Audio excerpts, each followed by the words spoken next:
សូមស្វាគមន៍និងសូមជម្រាបសួរដល់បងប្អូនទាំងអស់គ្នាផងដែរដែលចូលមកទស្សនាវីដេអូរបស់ខ្ញុំបាទវិជ្ជរិនទាំងអស់គ្នាជាទីមេត្រីថ្ងៃនេះដែរខ្ញុំបន្តវីដេអូបានដើម្បីបង្ហាញចែកជូនបងប្អូនទាំងអស់គ្នាបានទស្សនាអំពីទស្សនវិជ្ជានៅទីតាំងដែលខ្ញុំកំពុងតែបង្ហាញនេះបាទគឺនៅខាងលិចភ្នំក្រពើខ្ញុំនឹងបង្ហាញទស្សនវិជ្ជានៅផ្ទះបងប្អូនប្រជាពលរដ្ឋដូចជាទស្សនវិជ្ជានៅខាងខាងជើងភ្នំក្រពើវិញម្ដងដើម្បីបង្ហាញចែកជូនបងប្អូនទាំងអស់គ្នាបានទស្សនាដោយវីដេអូមុននោះខ្ញុំបានបង្ហាញអំពីទស្សនវិជ្ជានៅខាងត្បូងភ្នំក្រពើរួចរាល់ហើយឥឡូវនេះខ្ញុំមកបង្ហាញអំពីទស្សនវិជ្ជានៅខាងជើងភ្នំក្រពើវិញម្ដងឲ្យបងប្អូនទាំងអស់គ្នាបានទស្សនាអំពីទស្សនវិជ្ជានាពេលបច្ចុប្បន្នហើយភ្នំក្រពើនេះបាទស្ថិតនៅលើទឹកដីឃុំភ្នំសំពៅស្រុកបាណន់ខេត្តបាត់ដំបងបងប្អូនហើយជាស្គាល់ទីតាំងនេះច្រើនតែម្ដងដោយសារទីតាំងនេះធ្លាប់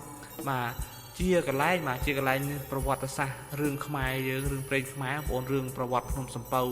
រឿងក្រពើអាធន់នេះបងប្អូនបើគេជាបានស្ដាប់ច្រើនហើយភ្នំក្រពើនេះគឺក្រពើអាធន់ដែរបងប្អូនឥ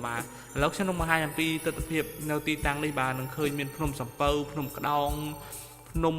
ទ្រុងមាន់ទ្រុងទាគឺជាប់គ្នាតែម្ដងខ្ញុំនឹងបង្ហាញពីទស្សនវិជ្ជានៅទីតាំងនេះចែកជូនបងប្អូនទាំងអស់គ្នាបានទស្សនាបាទឥឡូវទស្សនាទស្សនវិជ្ជាដែលខ្ញុំបានបង្ហាញដែលមានរូបភាពជាហូហែដូចតទៅបាទ